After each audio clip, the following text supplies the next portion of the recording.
ठठो मां Sindhiyana news network जे reporter Javed Memon मूजिब ज़िले ठठे जे नाले वारी सियासी शख़्सियत Shirazi group Pakistan peoples party Sindh जे अॻुवाण ऐं साबिक़ सूबाई वज़ीर मरहूम अलहाज सैयद एजाज़ अली शाह शिराज़ीअ जी ॿी वरसी ठठे शहर में शिराज़ी हाउस ते शिराज़ी ग्रुप तरफ़ां मल्हाई वई। वरसीअ में सिंध जे वॾे वज़ीर सैयद मुराद अली शाह सां गॾु सूबाई काबीना में शामिल वज़ीरनि सादिक अली मेमण, मोहम्मद अली मलकानी, पीर रहमानी, इक़बाल ख़ासकैली समेत मुख़्तलिफ़ अॻुवाणनि शिरकत कई। वरसीअ में सैयद मुराद अली शाह समेत शिराज़ी ग्रुप जे मौजूदा सरवाण ऐं मरहूम सैयद एजाज़ अली शाह शिराज़ीअ जे नंढे भाउ अॻूणे सेनेटर सैयद शफ़क़त शाह शिराज़ी, मरहूम सैयद एजाज़ अली शाह शिराज़ी जे पुटनि मेंबर क़ौमी असेंबली सैयद एजाज़ अली शाह शिराज़ी,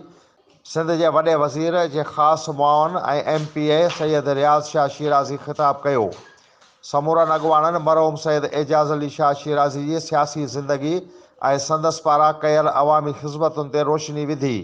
ठठे ऐं सिजावल ज़िले जी अवाम लाइ मरहूम सैयद एजाज़ शाह शिराज़ी पारां कयल ख़िज़मतुनि जी साराह कई ऐं खेसि ज़बरदस्त लफ़्ज़नि में भेटा पेश कंदे खेसि ख़राज अक़ीदत पेश कयो। वरसीअ में ठठे ऐं सिजावल ज़िले जी अवाम हज़ार जी तइदाद में शिरकत कई।